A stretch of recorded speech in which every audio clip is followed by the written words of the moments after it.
It's election week in Ontario, and the leaders are out pressing the flesh with the urgency you would expect. Expanding this highway is a key driver for Ottawa's economic growth.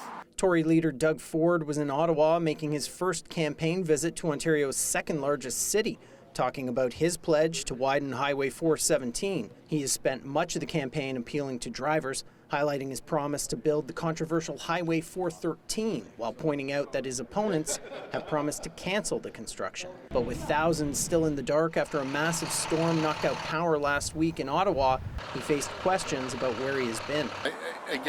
I was on the phone every single day, making sure we got the resources here.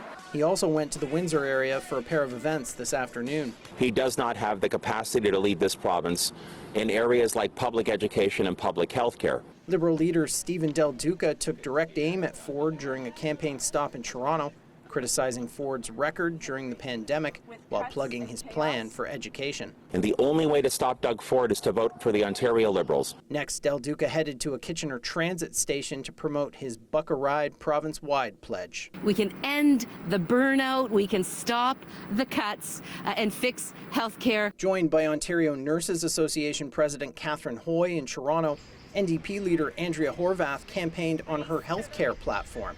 Asked about Del Duca's claim that the Liberals are the only way to stop Ford, she said this. On the contrary, it's the NDP that has momentum right now. With 15 years of the Liberals, they broke the healthcare system. Horvath will be in Ottawa this evening.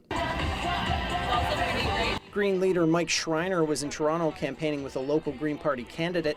He spoke about flooding in northwest Ontario and the Ottawa storm as he promised more action on climate change. We're in a now or never moment. And you would not know that listening to the other parties in this campaign. Elections Ontario released the advanced voter turnout numbers today, and it shows that about 10% of Ontario's eligible voters have voted already.